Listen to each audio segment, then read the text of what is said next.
It was the winter of 1969, and Paul McCartney was alone. To Paul, the Beatles were more than a band.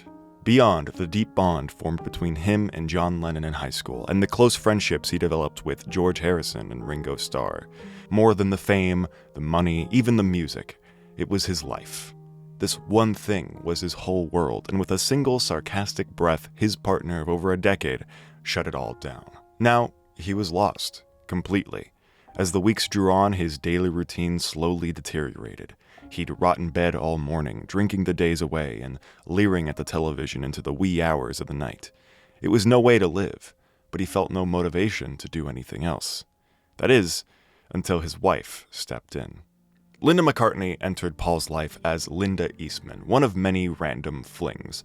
They had first met in 1967 after Linda's years of work as a rock photographer happened to place her at a nightclub table near Paul's. They quickly hit it off, but McCartney was soon called away by the promotion of Sgt. Pepper's and his long-term girlfriend, and the two lost touch for a while. But by the end of 1968, things had slowed down considerably, and his relationship with Jane Asher had fully disintegrated. After visiting Linda and her daughter from a previous relationship, Heather, for a few days at her home in New York, Paul had grown attached enough to propose to Eastman as a joke, before proposing for real a month later in November of 1968, though by then Linda was already pregnant with Paul's daughter.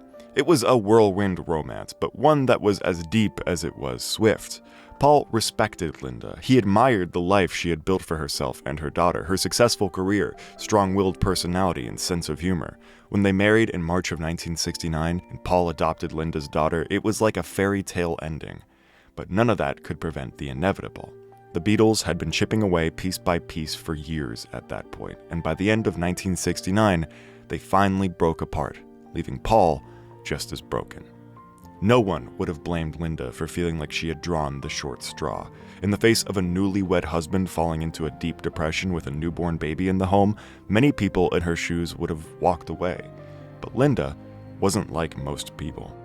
She understood that Paul's situation was not his fault, and it was not permanent. He had just fallen for the rug pull to end all rug pulls, and he needed a hand getting back up. At a time when he believed he'd never write music again, Paul would explain, "She used to say, 'I love to hear you play the guitar.'" Eventually, small affirmations like these began to add up, and after a few family trips out to McCartney's happy place, his farm in the verdant Scottish countryside, his mind was cleared enough to think about music again.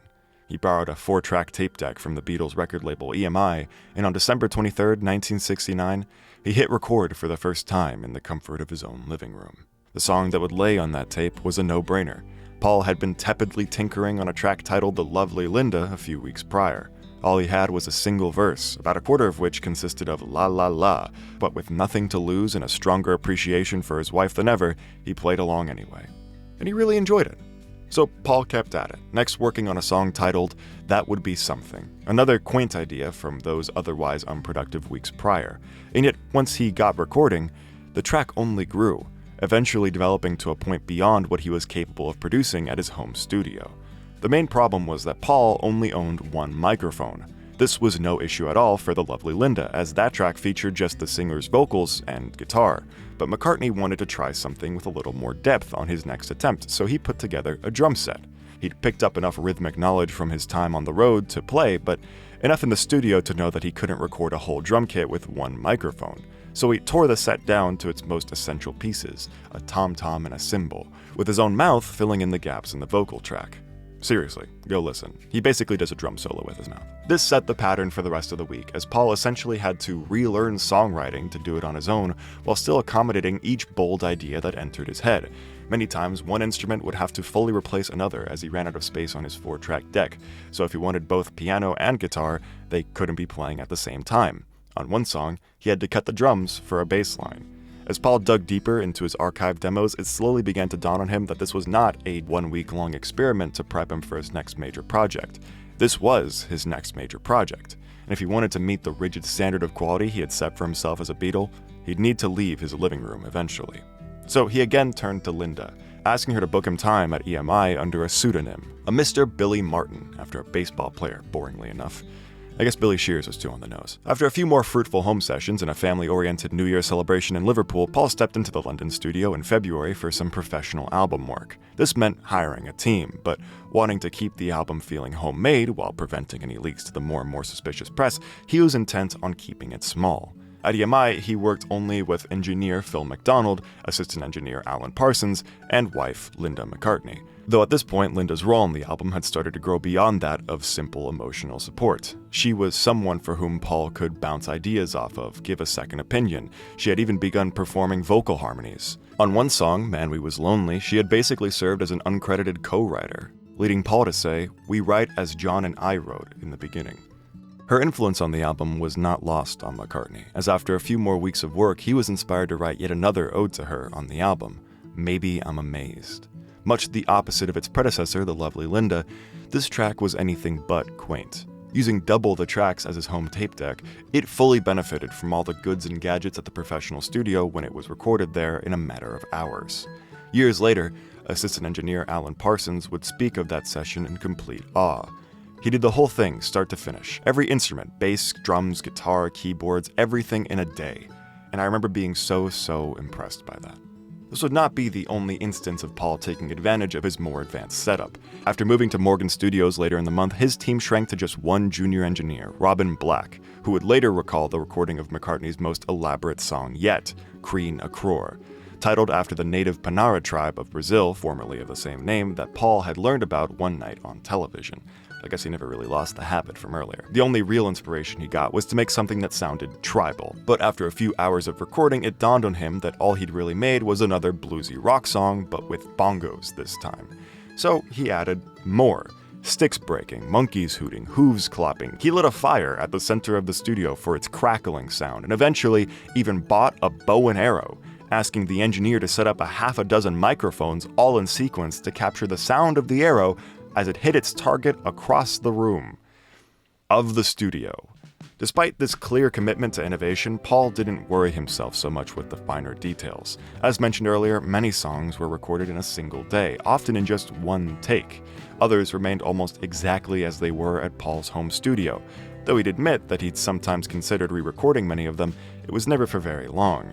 It's a funny decision that, because you can sometimes go and do that, and you can lose a lot of the feeling by taking it in and trying to do it all very sophisticated and properly.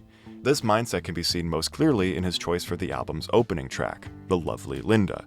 It was the first song that Paul had recorded as he tentatively stepped out of his depressive chapter, and the very first take of that song. There's even a point early on where you can hear a door open in the background as Linda enters the room, but to Paul, that just made the take all the better. It was a realer reflection of the spirit of the project than he could ever capture on a retake. He continued this pattern of strange choices by ending the album on Creen a Crore. When most people would have expected the much grander Maybe I'm Amazed to serve as the album's finale, they were instead met with the fully instrumental Bow and Arrow track, leaving the listener with the undeniable message that Paul McCartney simply does not give a hoot. Except for maybe in Creen a Crore, there were a lot of animal noises. Anyway, work wrapped on the album in March of 1970, with McCartney's final choice being what to name the project. He chose McCartney after reading an article that claimed John had named his next solo outing Lennon, and regretting not doing the last name thing first, only to later find that the story was 20th century clickbait and leaping at the opportunity. But now began the hard part, promotion. While Paul had been ignoring the real world since the band's breakup, the other Beatles were out and about. Ringo Starr was doing promotion for his film The Magic Christian, as well as his own first album, Sentimental Journey. John and Yoko were shaving their heads and protesting, and George had temporarily taken a support role in other people's projects as he geared up for his own comeback. All the while, they would be asked about the next Beatles project in interviews and the rumors of the breakup, to which they would reply with various lies and obfuscations, a position the Beatles agreed on months prior, as they didn't want the truth to overshadow the release of their final album, Let It Be, or damage their various business endeavors. But Paul didn't feel equipped to toe the party line. With time, his depression had turned to bitterness. He had been the only one who didn't want the band to end. Now, as he had finally found something he enjoyed outside of them, he was still expected to be, for lack of a better word, a bit of a Beatle. He was still expected to show up to board meetings at Apple, help with the final touches on Let It Be, and lie to the press about a decision he didn't even make. At this point, Paul began to worry about what he might say if a reporter approached him from the wrong angle. So when a friend of his, Peter Brown, suggested he simply interview himself first and publish the results, he jumped at the idea. Peter wrote up a series of relevant questions and Paul answered them honestly, the whole point being to minimize any drama. This did not work. Did you miss the other Beatles and George Martin? Was there a moment, e.g., when you thought, wish Ringo was here for this break? No. Are you planning a new album or single with the Beatles? No. Do you foresee a time when Lennon-McCartney becomes an active songwriting partnership again? No. Keep in mind, he chose these questions, and though he'd later try and backpedal to the press that he never intended the statement to mean Paul McCartney quits the Beatles, the bitterness of that press release was still very much present, next manifesting in his choice of release date, April 17, 1970, the same month as Ringo's solo album and the Beatles' Let It Be. It was undeniably a deliberate choice by McCartney, but one he was nevertheless not allowed to make. In the days following his announcement, Paul would be reminded of a contract he signed with EMI, stating that no album could be released through Apple Records without the consent of all the Beatles. And none of the other three Beatles, least of all poor Ringo, were okay with Paul's choice of release date. From the moment the other three members signed shady businessman Alan Klein to be the Beatles' manager without McCartney's approval, there had been an us versus you atmosphere in the former Beatles partnership. But it was about to get much heavier. John and George each signed a letter to Paul telling him Apple was going to release his album in June. Not asking, telling, before handing it off to Ringo, who was now releasing his album in March, to deliver the letter personally as a newly neutral party in this affair. The hope was that since the drummer had always been a calming, rational presence within the group, he could deliver the news in a way that said, "We're sorry, but you're being crazy."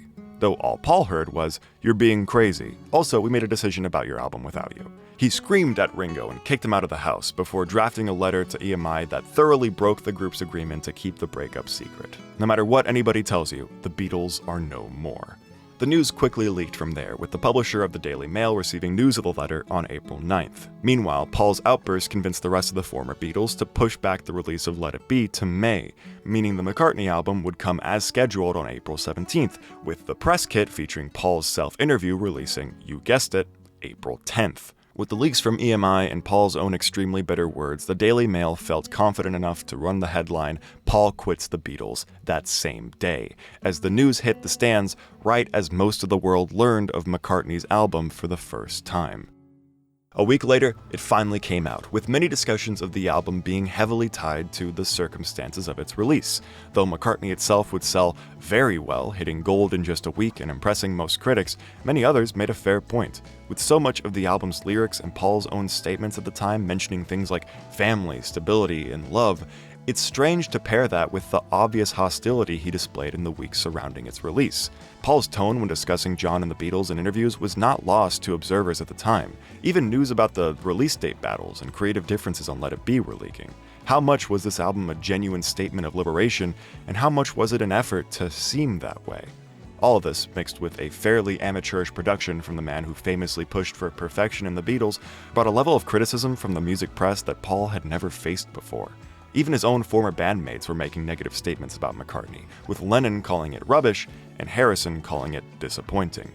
Of course, this negativity would soon be replaced with something far worse in the coming weeks, as McCartney's debut was very quickly knocked off the charts by none other than the Beatles. Let It Be finally released in May of 1970, and despite the many delays in creative reworkings by the infamous producer Phil Spector, it performed spectacularly, selling nearly 4 million copies in just 2 days. It was in many ways a success for Paul, who had shepherded the project, but in many others, a defeat.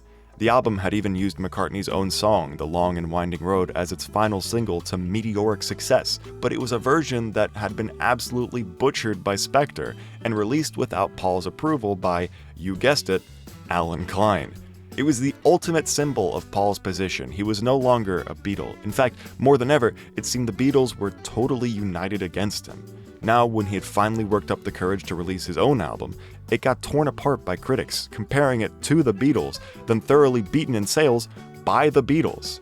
Given the results of his work, you might suspect that Paul felt demoralized, like there was nothing he could do to escape the legacy of the band that rejected him. But if there was anything that the McCartney album proved, it was that he didn't need them. For the first time, he had sung, played, mixed, mastered, and released an album's worth of music almost entirely by himself. If he could do that, he could do better. And with his creative partnership with his wife Linda only growing as the album's production drew on, he knew there was still more left to explore. His work was not done, and Paul McCartney was not alone anymore. Thank you for watching this on Nebula.